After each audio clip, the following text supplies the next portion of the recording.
Okay. Nginibingelele bazalwane egameni lenkosi uJesu, umfeli wethu, onibingelelayo umsakazo eNewcastle. Sikule nkundla ebizwa ngokuthi iSputazo Academy, la khona senza khona njalo ngomsombuluko nangoLwesibili iBible study. Namhlanje ke sihanjelwe my brother uNkosingphile Given Gobhozi. Siyawamukela Mr. Gobhozi, cela uzizwele usekhaya la kwaSputazo kanye nabo bonke abazalwane asebekhona nabayokulalela late ukuthi balalelisise. Ngiyazi ke my brother la kule nkundla esikuyo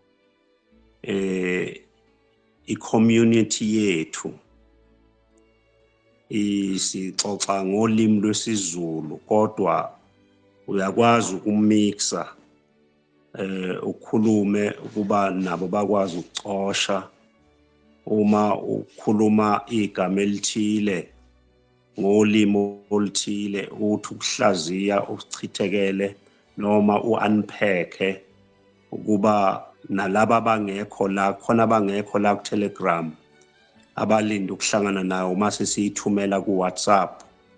So ke nabo ukuthi babenefithe ekuzweni ukuthi bekufundiswane, ngoba inhloso nqangi ukuba kuzwakale nogogo akwazi ukuzwa ukuthi ithini lento esiyixoxayo, ngoba ngaphandle nje kolimi kwayona nje iyodwa ilukhuni ayizwakali kahle, ngoba kuningi sesakuzwa ngokukholwa ukuthi ukukholwa kuyinto emi kanje. So ungathi ungacothoza nje kancane uhambe kahle, ungagijimi, uhlaziye kahle, usibekele kahle. Nomuntu onjengami ozwela kude umlande naye azezwe eduzane indaba oyixoxayo.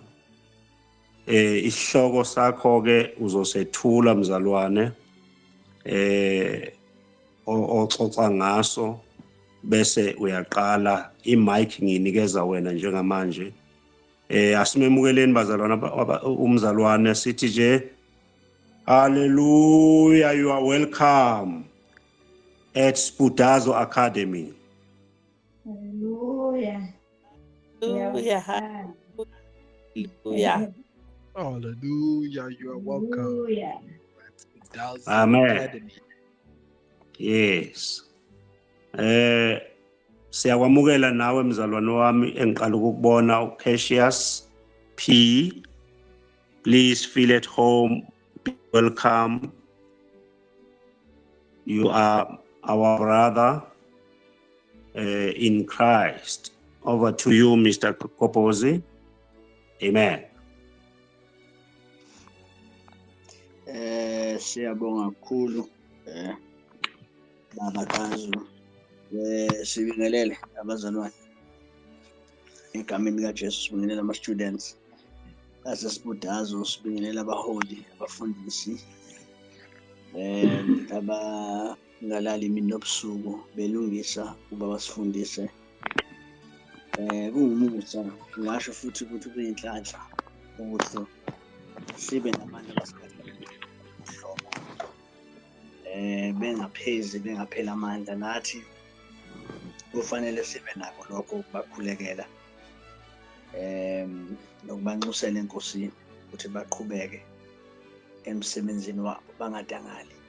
Ngaphambi kokuthi ngiqale le ndaba yokufunda ibalulekile ngoba iyona mgogodla wokholo lwethu. Uma ubheka nje le nkolo esikuyo, ukuqala kwayo iqale ngesifundo, naye umnikazi wayo wathi mayebathuma abapostoli wathi mabahambe benze zonke abafundi. babhabhadise egameni likayise lendodana likamoya ngcwele. Aqhubeke futhi athi babafundise ukugcina konke. Indaba yokufunda nokufundiswa, uyabona ukuthi ingqikithi yale nkolo. Ngakho angeke ukubalekele ukuthi ube umuntu ofundayo. Ngibonge-ke nakuphathi wesifundazwe uThangithembe namhlanje. Kade efisa ukuba nami ngibe ingxenye yesikole, kutholakala ukuthi ngibambekile ematasatasa nezinto ey'ningi umuntu azenzayo. Kodwa-ke inkosi yinhle, umusa wayo ubephakade. Nakho sesikhona ukuba sizokhonza abantu bayo, sibingelele nalabo abazosilandela uma sekuqoshiwe. Sibonge ukuthatha isikhathi ukuthi nilalele izwi lenkosi. Sesilapha ukuzwa izwi layo. Sizokhuluma ngendaba yemikhosi yenkosi noma imikhosi kaJehova. Engicabanga ukuthi ngalesi sikhathi sesiyaqonda manje ukuthi le mikhosi eyisikhombisa ngiyaye ngithi ifaniswa nosuku nemini. Ihlanganisa izinto ezidlule nezinto ezizayo. Yingakho abantu baka-Israyeli noma abantu bakaJuda, izazi ney'ncithabuchopho zabaJuda ey'bizwa ngokuthiwa oRebhayi, bezithi mazibuka lama-feast lawa noma le mikhosi le, ziyibuke ngendlela yokuthi ziyarehesa, they are rehearsing or they are rehearsals. But more than rehearsals, zikhombisa into ezokwenzeka kwikusasa labo. Ibalulekile-ke lento yokuthi siyichaze ukuthi indlela ababebuka ngazo izinto ibingathi ayihluke kancane ngendlela thina sibuka ngayo. And kubalulekile ukuthi nathi siqonde ngaleyo ndlela, ngoba iBhayibheli incwadi yabhalwa kusiko luka-Israyeli. Umpostoli Pawulu uqobo lwakhe mayeqala nje khuluma nabaseRoma, eletha i-debate ebalulekile la, ukudisqualifya umjuda wenyama, esemdisqualifyele njalo nomuntu wezizwe. Khona into ayishoyo kwabaseRoma chapter number 3. Mawuqala ukufunda lapha kuverse 1, uqala ngombuzo. Umbuzo lona ekuthiwa umbuzo mbumbulu, rhetoric question. Uthi verse 1 wakhona, ngalokho kuyini umJuda adlula abanye ngakho na? Umbuzo omuhle loyo. Bese ayawuphendula athi kukho ukusoka nokusiza kuni. Kukho ukusoka kunokusiza kuni na? Bese ayawuphendula uverse 2 athi kakhulu ngezindlela zonke. Kuqala ngokuba baphathisiwe amazwi kaNkulunkulu. Obani abaphathisiwe amazwi kaNkulunkulu?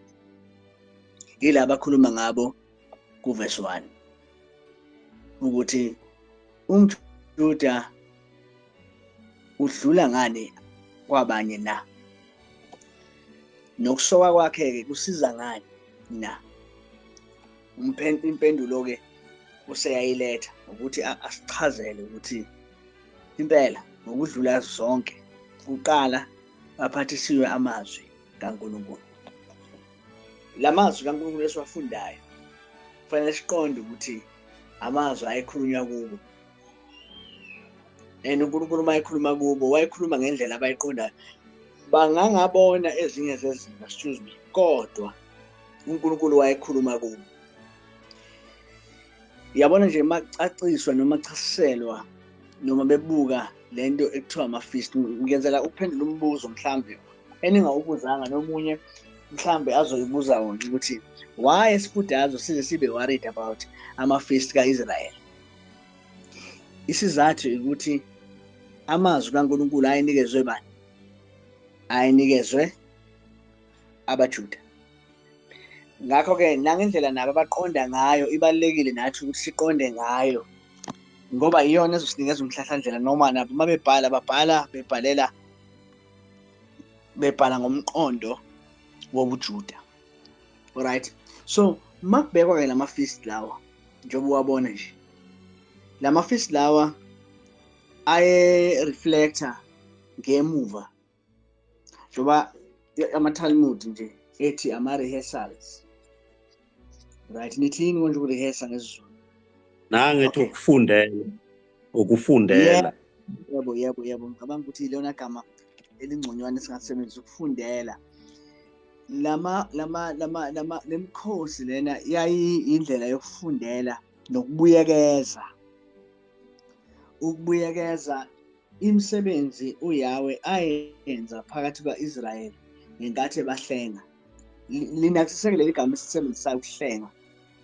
Leli gama lisho ukuhlenga, lisho ukuthenga ngomqondo wokuhlangula. uYahwe wasithenga isizwe sika-Israyeli. Ngenkathi esithenga kukhona imisebenzi ayenza ngenkathi behamba besuka eGibhithe bezweni lesithembiso. Lama-feast lawa ayisikhombisa-ke noma le mikhosi eyisikhombisa iyabuyekeza, ibakhumbuza ngesivumelwano uYahwe ayesenzile nabo, nemisebenzi ayenza ukuveza ukuthembeka kwakhe during that process. But ngokuhamba kwesikhathi,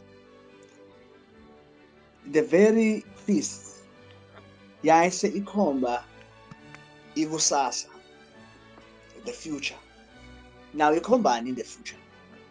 Ikhomba ukuthi uYahwe uzobuya ezoconsummate noma ezogcwalisa-ke izithembiso zakhe eziqondene no-Israyeli. Yingakho nezikhathi beyihlukanisa kabili, ngakho ngikhulume ngosuku nobusuku. Babehlukanisa kabili. Kwakukhona isikhathi abasibiza ngokuthi u-Olam Hosea no-Olam Haba. U-Olam Hosea, ngifuna ukuya ebhodini lami ngizozama ukuthi ngilithole masinyane khona lamagama lawa singeze ukukhohlwa. Namanothi wami ngizowabiza ngokuthi isibhudazo, ngoba sesibhudazo. Right, so bathi kunama-periods amabili. Bebethi kuno-Olam, ngicela sonke sisho sithi Olam Hosea. Olam Hosea. Olam Hosea. Okay, I hope nyasibona iscreen sami.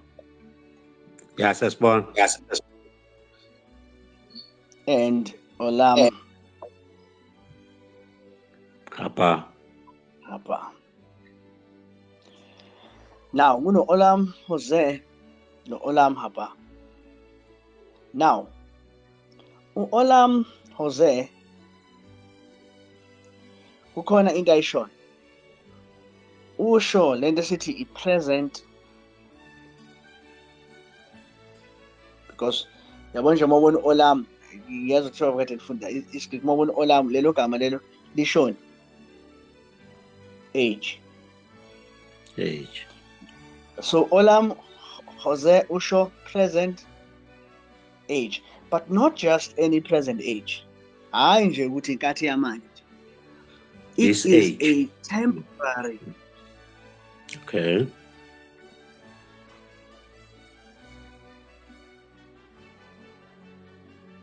Temporary age. Why temporary? Because they abound in corruption.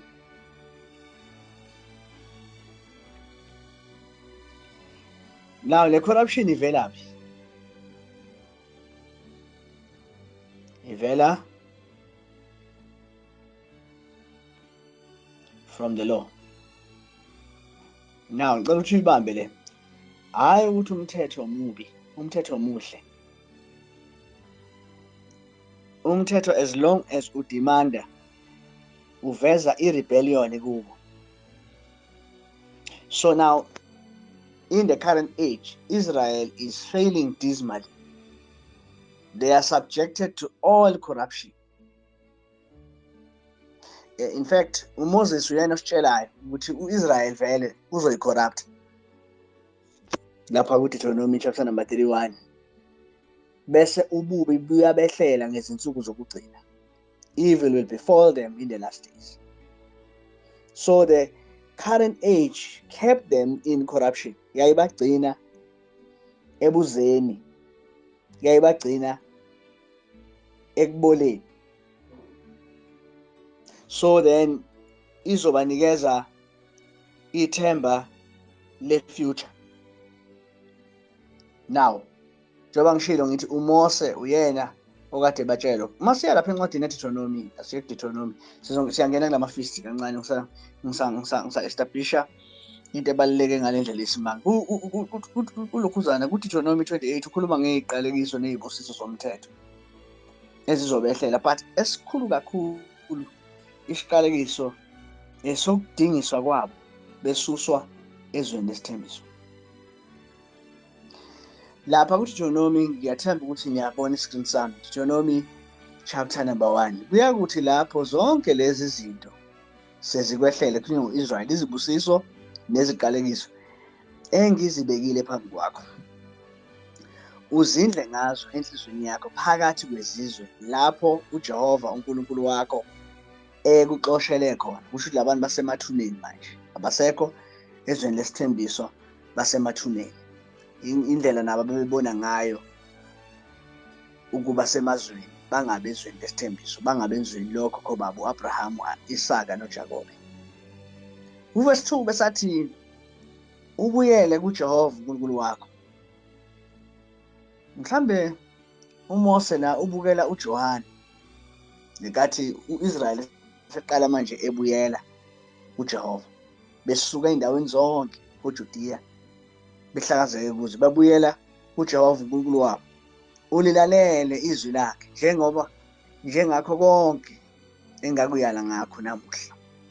Wena nabantwana bakho ngayo yonke inhliziyo yakho nangawo wonke umphefumulo wakho.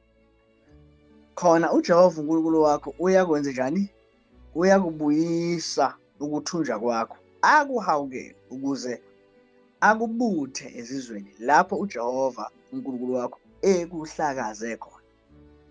Uma ekhona oxoshelwe nasekugcineni kwezulu bamba-ke, uJehova uNkulunkulu wakho uyakwenza njani? Uyakumbutha khona, akulande khona. uJehova uNkulunkulu wakho akungenise ezweni oyihlo abalidlayo, ulidle. Uyakwenzela okuhle, akwandisele ngaphezu koyihlo. uJehova uNkulunkulu wakho, buku verse number 6, isivumelwano esisha lesi. Bheka isivumelwano esisha manje. I must add to my favorite. uJehova uNkulunkulu wakho uyakusoka inhliziyo yakho nenhliziyo yenzalo yakho ukumthanda uJehova uNkulunkulu wakho ngayo yonke inhliziyo yakho nangawo wonke amandla akho ukuba uphile. Ngiyathemba ukuthi siyalizwa leli verse. Siyabona futhi ukuthi ukufundwa kweThora kubalulekile ngoba ikona okusinikeza umhlahlandlela. iThora-ke izincwadi ezinhlanu zikaMose, ama-Samaritans azibiza ngokuthi iPentateuch. Incwadi ezinhlanu kubalulekile, izona eziwumgogodla wayo yonke into ekufanele siyiqonde eBhayibhelini. Nasi isivumelwano la esisha uMose esinikeza. Isivumelwano esisha sima ngenxa yokuthi isivumelwano esidala safana nomshado ophuliwe noma umshado ongazange ugcineke. Lo mshado-ke mawungagcinekanga bekufuneke uYahwe amise umshado omusha. Lo mshado omusha uzomiswa ezimisweni ezintsha. Angithi-ke lo mshado waseSinayi masiwubuka izimiso zawo ume kwimvelo esiyibiza ngokuthi it's a bilateral nature. Kusho ukuthi ne-condition lapho. Uma nigcina umthetho wami or uma nigcina isivumelwano sami nenza imiyalo yami ngiya kuba kusho ne-condition lapho. They had to do something and then Yahweh will do something. But masibuka isivumelwano esisha, uJehova uNkulunkulu wabo uyena oshoyo ukuthi uyakusoka, uyena ozobalanda. Bese njani? Verse 6 again. uJehova uNkulunkulu wakho uyakusoka inhliziyo yakho nenhliziyo yenzalo yakho. Kwenzakaleni? Ukumthanda uJehova uNkulunkulu wakho ngayo yonke inhliziyo yakho nangawo wonke umphefumulo wakho ukuba uphile. Yabo, uJehova uNkulunkulu wakho uyakuzibeka zonke lezi ziqalekiso phezu kwezitha zakho naphezu kwabakuzondayo. Yabo, ukuthi manje bona abasenza ukuqalekiso kulesi sivumelwano esisha, akusenza ukuba khona isiqalekiso. Isiqalekiso sizowa phezu kwani? Kwezitha. Lento ibalulekile-ke leyo ku-70 AD, kodwa sizokungena kuyo njengamanje ukuthi isiqalekiso sizokwela kwizitha zabo. Akusona yini izitha lezi uPawula esho ukuthi izitha zesiphambano? Okay, asibuyele kwindaba yamafeast.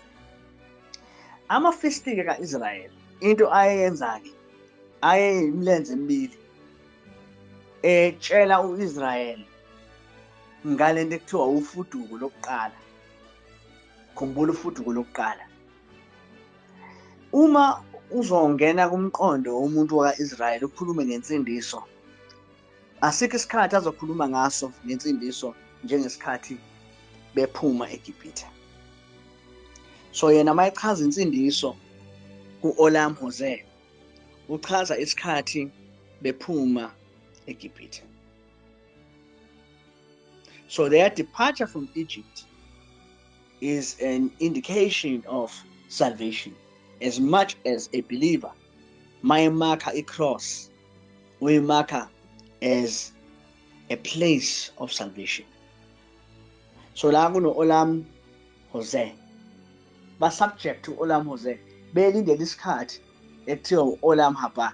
U-Olam Haba iyona lento ekuthiwa i-second Exodus. Omunye uzoyibuza umbuzo ukuthi why uthanda ukukhuluma kakhulu nge-second Exodus? Yeah, i-second Exodus ebalulekile because iyona ekhuluma ngezinto ezinhle ezizayo. Njengoba uzwa ama-New Testament writers esikhathini esiningi akhuluma ngezinto ezinhle ezizayo. They are talking and communicating about the good things to come. What are they really communicating about? What are they really saying? They are referring to what we are talking about. They are really talking about what? Talking about Olam Haba. So they are indicating, they are speaking about Olam Haba. Olam Haba is the age to come, the glorious age. Kodwa ukuze sidlule kule age, kuzoba ne-process. Lama-feast lawa-ke akhuluma ngaleyo process leyo. Yokusuka from one aeon, is Greek leso esisho isikhathi, right? From one aeon to another. Singasho sithi ngeShebheru is moving from one olam to another. So it's gonna be an exodus. Njengo-Israyeli wasebugqileni for 400 years. Bafanele bafuduke. Ufuduko lwabo kwangasikona nje ufuduko lwenyama lokuhamba, le-geographical setting. Kwakuwukufuduka also kwe-concept, ukusuka ebugqileni baseGibhithe ukuhamba kuya enkululekweni njengabantu besithembiso, as the people of the prospect of a great glorious promise. Olam Haba. Now masikhuluma ngalama-feast-ke lawa ayisikhombisa. Lama-feast ayisikhombisa reflecta i-Exodus, atshela u-Israyeli ukusuka kwabo, atshela u-Israyeli ngesikhathi esizayo. Now uMessiah uyena esingathi ngesingisi u-pivotal, at the center yokuconnecta these ages. Ngesithembiso sikaMessiah, you are looking at the time of the Messiah. Ingakho kunegama elithi Hosanna. Ana usho siyakuncenga, Yasha usho insindiso. Sibheke insindiso yakho. Wakhala noJakobe kuGenesis chapter number 49 mayekhuluma ngoDani. Wakhala wathi ngokuba ngilindele insindiso yakho, oh Jehova. Balindele insindiso. They are waiting for salvation. My eyes have seen the salvation of the Lord. Siyakhumbula uSimon kathi ebona lo mfana omncane waseNazaretha ebeka isandla sakhe wathi sasudlulisa incebe yakho ngoba amehlo ami abonile insindiso yakho. They are looking for the salvation of Israel, and the salvation of Israel incike kuHamashiach, incike kuMessiah. Messiah is pivotal to the coming of this age. Now lama feast ke lawa babe wa divided because our 7, these are 7 feasts. Ngiyazi usencover ishilo okuningi. Kunama feast esithi ama feast of dawn. Why ebizwa ngokuthiwa ama feast of dawn? It is because lama feast lawa iwona sekuqaleni. They are early, like the morning. Yini le? All right. Asiqale si wabuke lama Pasika. Pasika, I mean umkhosi. In fact, umkhosi wokuqala yini? iPhasika.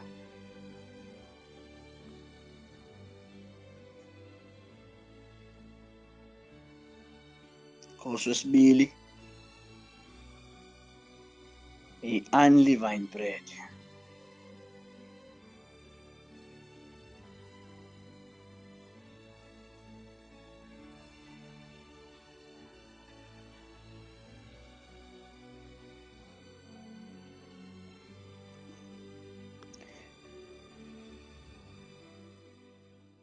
Umkhosi, the first fruit.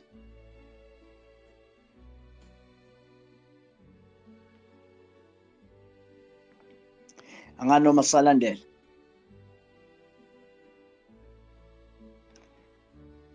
Feast of Weeks.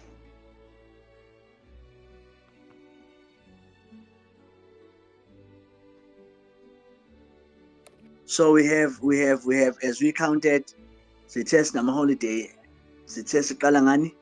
Siqala ngePhasika, Pasach. Silandele nge-first fruit. Masuka first fruit siye with Feast of Weeks, Sukkot. From the Feast of Weeks siye lawa ke lawa siwabalile ngaphezulu. These are the Feast of Dawn because these are the Feast of the morning.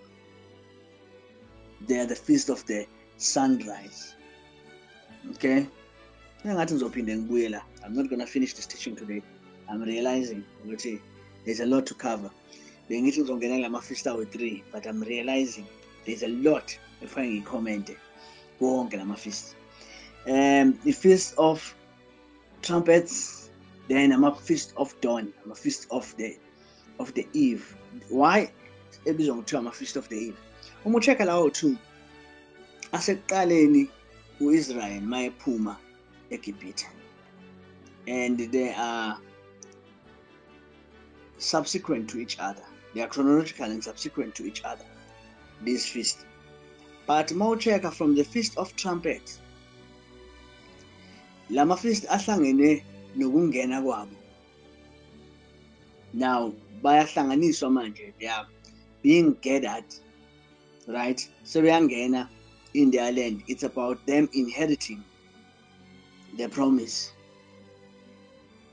Then kube khona i-Day of Atonement, right? Isikhathi se-circumcision yabo, when they finally arrive in the land. Sekususwa labantu laba abadala, le generation lendala. Sekune generation entsha. I-generation entsha iyasokwa manje. Okay? Generation entsha is now being circumcised, right? Because now le ndala idlulile. All creation it passed. So Day of Atonement now suggests the new dawn, the new creation, the new people. And then bese siba ne-Feast of Tabernacles, right? Which now suggests that now these new people are now settled, right, in the Lord. And then bese kuba ne-commandment elandelayo kuLeviticus ekhuluma ngama-tabernacle lamps, because now God is now resting, God is now dwelling amongst his people. Ngiyathemba ukuthi sengiyinikile overview ne-understanding yokuthi why siwabiza ngokuthi ama-feast lawa awu-4 ngaphezulu ngokuthi ama-feast of dawn or ama-feast asekuseni, lawa amanye angaphansi sithi ama-feast of the fall, because afike ekugcineni where there is a sunset. Now the people of God are about to inherit, right? So Messiah was to fulfill these feasts by this sequence. Asiqale ke ungixolele babugazi, bengithi kuwena ngizothatha the 3 but skip tight, babesho njalo ogogo bethu uma bezwe ukuthi unesono, but skip tight, umoya uyamchitha. Ngiyamyezwa ukuthi mina umoya uyamchitha. Ngicela uqala phansi ngibuyele back kuma feasts wonke and try and cover them. Angazi ukuthi ucover kangakanani, but I will try and cover them. Let's start with the Passover. Passover. What is it that we are deducing from the Passover? Yini le esibonayo ngePhasika? Well, iPhasika, there are 2 things in particular ezibalulekile ukuthi sizibambe. Kuno Exodus 12 on stipulation yalento esiyibiza ngokuthi it's an individual Passover. La kukhulunywa khona nge-setup yomndeni, and each family should celebrate iPhasika. Then kube ne-setup ehlukile futhi different to that one, elaphayana kuDeuteronomy chapter number 16. Is it chapter number 16? Yes, Deuteronomy 16. Ngifuna ukuyifunda kwi-King James version.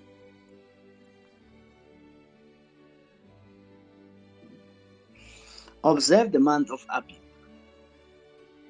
and keep the Passover unto the Lord in the month of Abib. Kanti mawubuyela ngale Exodus 12 akhulunywa nge-month of Abib, khulunywa nge-month of Nisan.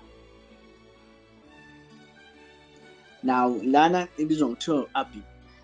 Okay, yini umehluko la phakathi wale la Phasika leli eliku-12 naleli eliku-16 Deuteronomy? Alright, leli gama Exodus lisho ufuduka, khuluma ngofuduka. Isizwe sika-Israel siyafuduka, they are going by night. Kanti incwadi kaDeuteronomy, leli gama Deuteronomy lisho the second. The idea of Deuteronomy,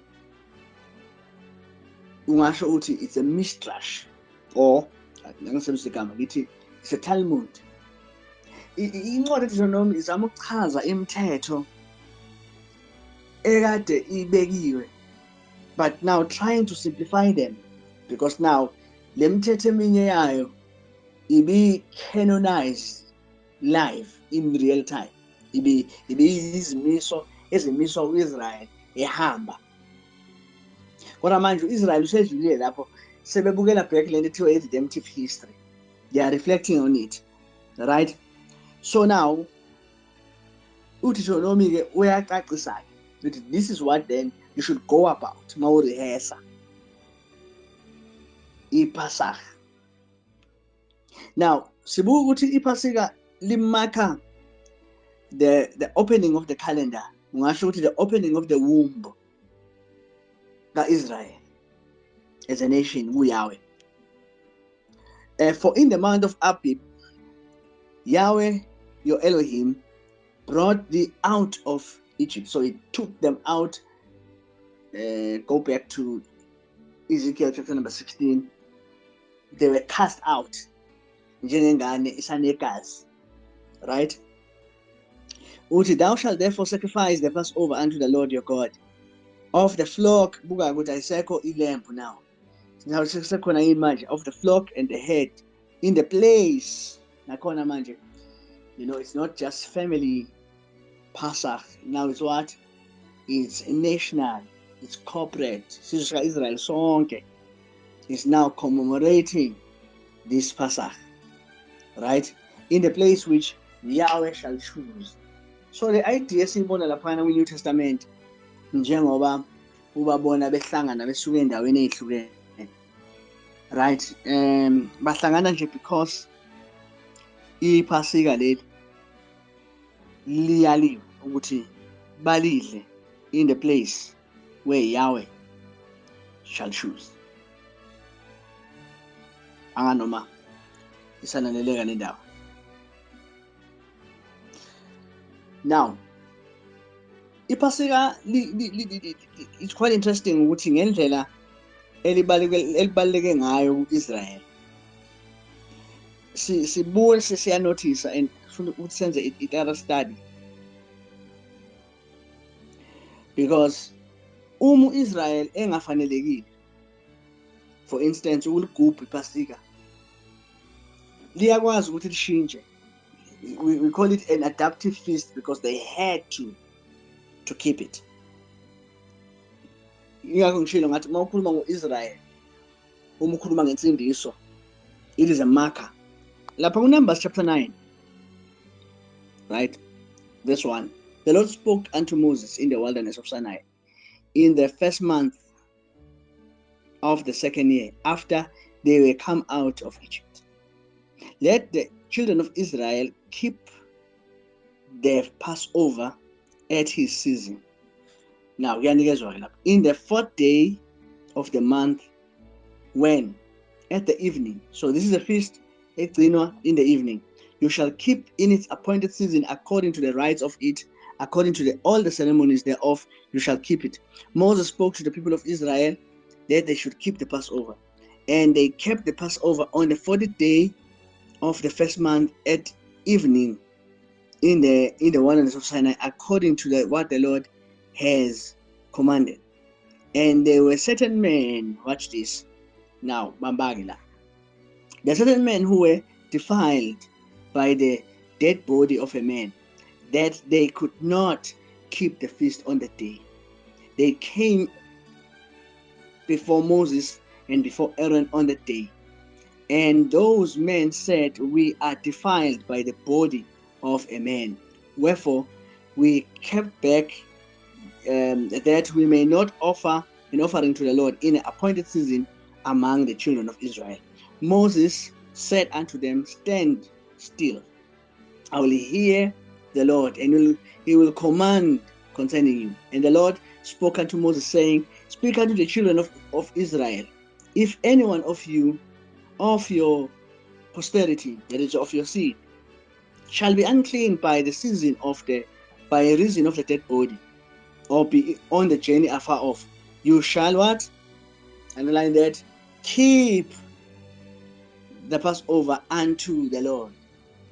So this is one of the ceremonies that are efficacious, so to speak. Mangithi efficacious, ekwazi ukuthi noma ngabe umuntu uceremonially unclean, noma ngabe umuntu ungcolile, uyakwazi ukuthi lowo muntu loyo aligcine. So iPhasika aliphuleki. Yeah, sesiyabona ukuthi iPhasika aliphuki. In fact, lifana nalama feast amathathu ekufanele umuntu wesilisa kwaIsrael avele ngalo. Yabo. Laphana mawuchecka i-Feast of Weeks, i-Pentecostal. So ilokhuzana, iPhasika, i-Feast of Weeks, and the Feast of Tabernacles. Shuthi ku-connectwa 3 feasts here. Ama-feast amabili of dawn, i-feast eyodwa of the 4th. And all these feasts, Israel had to appear. Noma kanjani. Now, ngicabanga ukuthi namhlanje sizokhavarisha ama-feasts amane of dawn. The first feast is the feast esiyibona njengamanje yePhasika. Feast of first fruit, the feast of Pentecost. Then next week Tuesday, sizoyithatha siye kulamanye ama-feast. Now let's start with the feast of the Passover. Sasibonile ukuthi iPhasika aliphuki. It is unbreakable. All Israel were supposed to commemorate. Wonke uIsrael kwakufanele aligcine iPhasika. Nangesikhathi senkosi bazalwane bami, uHezekiah, siyazi ukuthi uHezekiah uyena lokukhulunywa ngayo kuthiwa ijoka liyaphulwa amafutha, noma the yoke shall be broken by the anointing. Laphana ku-Isaiah chapter number 7 verse number 28. La bazalwane bathanda ukuquote leli verse beze bakhulume ngogcobo, kanti lapha kwakukhulunywa ngo-Ezekiel. Ezekiel wayebalulekile njengomesaya ka-Israel ngoba kwathi uSancherib mayethi uhlasela u-Israel, ingelosi yenkosi yabhubhisa amasosha akhe. It was in the time of this particular king. Le nkosi siyazi ukuthi ama-10 tribes ka-Israel ayesengcolile.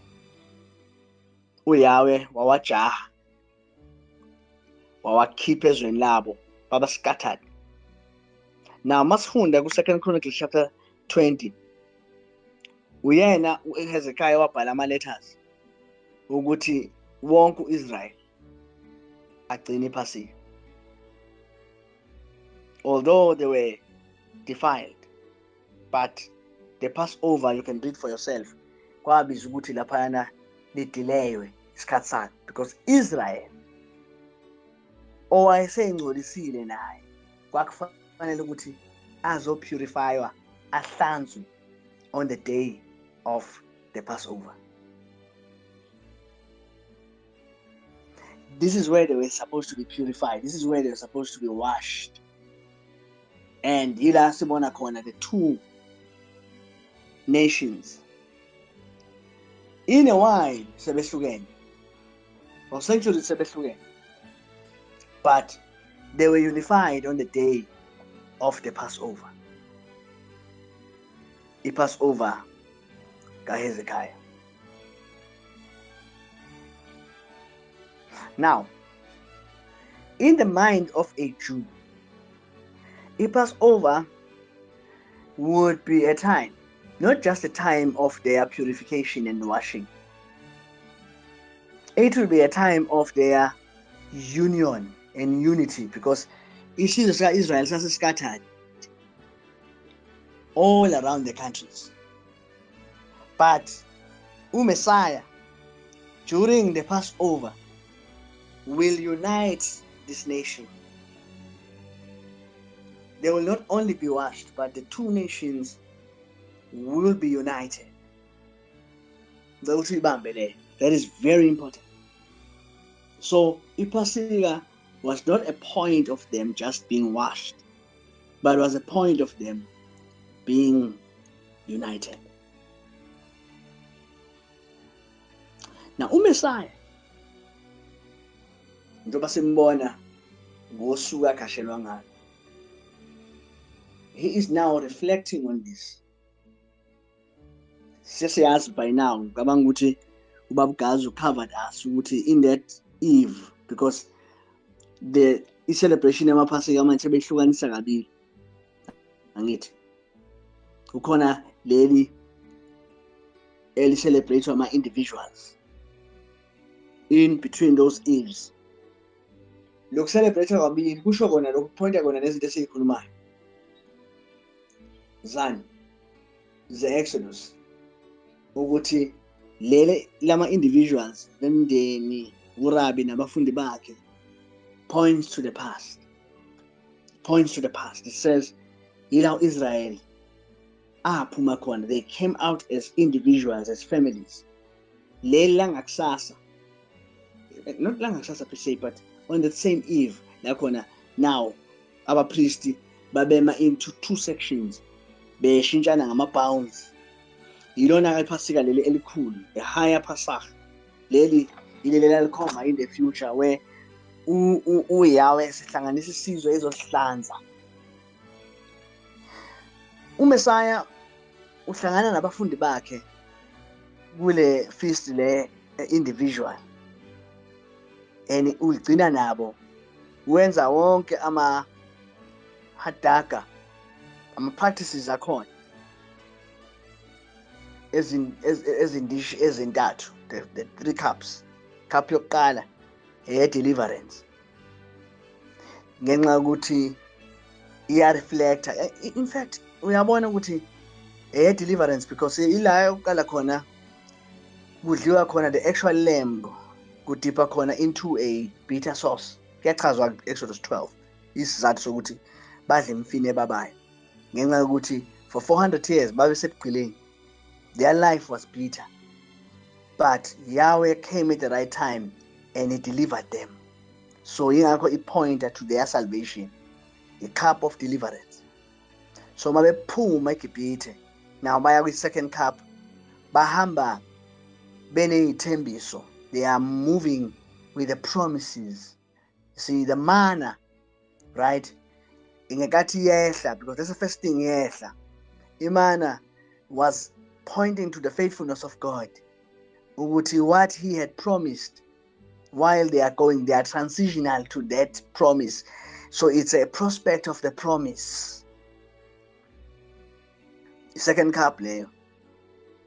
La khona ke manje beshifta becula uHalel. Siyakhumbula ukuthi uMiriam mabewela ulwandle. Is the first Halel. Leli gama lithi hallelujah, no hallelujah ehlala isimusho. Hallelujah. Hallel. Right? Hallel means praise. Yeah. Right? Magabongwe. Uya. Right? Magadunyiswe. Uya. Jotu Hallel. Lama hubo lawa, amahubo asuka umahubo 115 kuya 118. Bayawacula. Ngoba khuluma nge-Exodus. Right? Insindiso kaJehova. Right? Then mabeqeda uHalel usuzobahola kwilokhuzana kwi-cup yesithathu ekuthiwa is a cup of redemption. Cup esi-prospect ye-future, because u-Israel kulesi sikhathi use-shadow of their former self, because bangaphansi kokugqila bamaRoma. They are looking at the prospect of deliverance, not just deliverance, but now purification by the Messiah. Yila khona-ke uJesu ethatha khona icup, isinkwa esihlephule, ethi lona umzimba wami ohleshulelwe nina. Now isa phethe le idea yezithe kade engazwani, kodwa mase ibuyisana zibizo zizohlala etafuleni zihlephula isinkwa. Lento yesinkwa into exabanise uJesu, uYeshua nabafundi bakhe nabaJuda nje bonke lapha kuJohn chapter number 6, engathi esebuya olwandle. uJesu uxoxa indaba emangazayo, uthi umzimba wami isinkwa impela, igazi lami isiphuzo impela. Odla inyama yami aphuze igazi lami unokuphila okuphakade. I-crowd yamlalela and bayabukana manje, bathi lo muntu lona ufuna ukusenza ama-cannibals. But it's a hard saying. Jesu yababona ukuthi no, abamuzwa. Uthi hayi, inyama ayitholi lutho. Amazwi engakhuluma kini awumoya, awukuphila. Nakhona futhi lapha bamuzwa. Now, masibheka ivangeli kaJohane, uJesu kwakhuluma ngokuzalwa kabusha. Okuyinto engicabanga ukuthi abazwana abaningi bayipride ngayo, bathi bazalwe kabusha, bayithathe lento engazathi into spiritual ne deep. Kodwa uJesu mayekhuluma ngokuzalwa kabusha utshela uNicodemus in fact kube sebenzisa ulimi lamanje bese uthi uyamgaslight uthi hawu wena umfundisi kaIsrael awuzazi lezi zinto yabo khulunywa ngokuzala kabusha uthi okwamanje sikhuluma izinto zenyama right awuzo you can't hear lento yokuzala kabusha into yenyama right uthi kangakanani mase sikhuluma ezikamoya now uthi amazwi ke manje sikhuluma ngomzimba wakhe uthi amazwi engakhuluma kini awumoya awukuphila this thing of his body it shakes off abantu baka-Israel, it turns them off. Not only them, but also the disciples of Jesus. They turn their back on him. Now sibukela i-attitude yakhe uMessiah esikhathini esiningi ubeyaye abe mnene atshengisa uthando, but in this case uphendukela ne-12 uthi nani nifuna ukuhamba uPeter ovelayo uthi siyakusuka kanjani isipho ukuba amazi okuphila akuwe.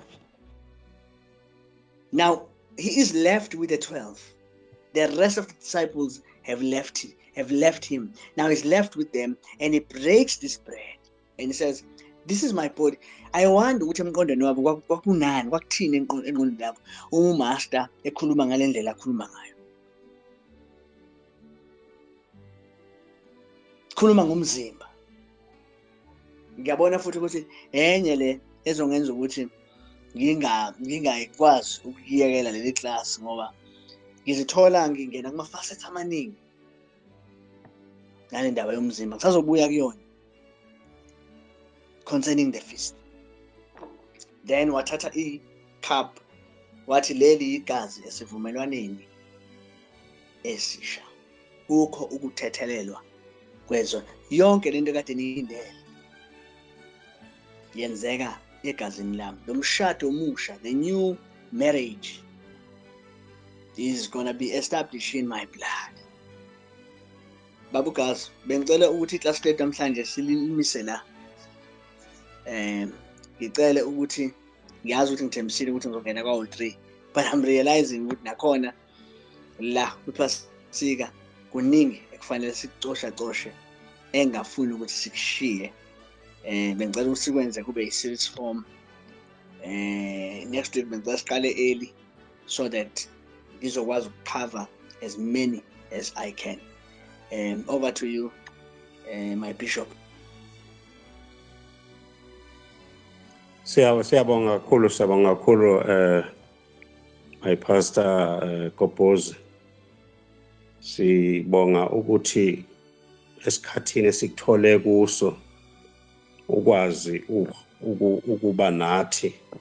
Siyajabula nje uma uphimisela ukuthi usangasinikeza ezinye insuku uqedele kahle yonke indaba, ngoba kubalekile ukuthi kuzwakale ukuthi ithini into esiyixoxayo, kungabi nje ukuthi hayi singikwenzile ngichithe icala, kodwa sishiyeke si-confused kakhulu kunakuqala. Ngiyazi ukuthi kule ndaba oyixoxayo uclear kakhulu, futhi uma ukhuluma iphuzu nephuzu kudaleka umsebenzi omningi. Ngiyakucela nje ukuthi usibekezelele, phinde ulithole ithuba next week Tuesday. Nanelinye ithuba elodaleka kuyogcina sekuwuchungechunge, kodwa size sifike la khona siba nesikhathi khona esiba nemibuzo ukuze uclarify some of the issues, ngoba le ndaba nje ohamba kuyo sesiyifundile, kodwa siyabona ukuthi kunezinto eziqhamukayo ezidinga ukuthi sikwazi ukuyithunga together nalezi bese siyibambile. Ngiyacela nje impela ukuthi ube nesineke, ungajahi, ungagijimi, ulayine nje kahle iphuzu licace likhanye, then ke sedluleke sibone ubona nje lapha obuthinta khona ukuthi kunemkhosi emine yangasekuseni yokuphumeni kwelanga. Uthandile kakhulu ukuxhuma umkhosi wephasika nomkhosi wokuvuka. Akubona ungathi uyawushiya lo mkhosi wesinkwa esinganamvubelo, wayoxhuma emkhosini wokugcina okuwumkhosi wamathabanakele. Wathi le mkhosi yomthathu okuwembili ngapha kuyidon nowodwa ngaliya kuyilokhunga kuyifall, uma-fall feast. So siyafisa ukuthi ukhanye kube sobala ukuthi ithini lento ethi lemkhosi yona yomthathu ayephulwa, noma ngabe umuntu bekade ebamba isidumbu engafanelekile. Khona la uJesu athi khona odla lesi sinkwa aphuze leli gazi ngokungafanelekile udlela ukulahlwa. Konke lezo zinto lezo siphume ukuthi ibhoncu nje kahle imikhosi yonke nje siyibambe ngothula wayo. Wonke umuntu noma ngathiwa ngiyisidomu kangakanani ngigcine ngizwile ukuthi hayi nansi lento siyibambe nje impela kahle. Hayi lapho yobusebenze kakhulu mzalwane wami, ngiyabonga kakhulu. Angazi ungathini kulokho engikushoyo bese ke siqhubekela phambili. Amen. Amen baba. Ngiyenzele umsebenzi wabalula ukusebenzela kuwo. Ngiyacabanga ukuthi ubulalele kahle. Ngizozama ukuthi ngiphinde mhlambe ngoLwesibili oluzayo ngibheke lama-feast amathathu ukuthi why ngikhuluma ngawo, ngoba akusimina okhuluma ngawo kodwa it's the scripture ekhuluma ngaso. But anyway, we will get time to just start there, then bese siyaqhubeka. Amen. Siyabonga kakhulu.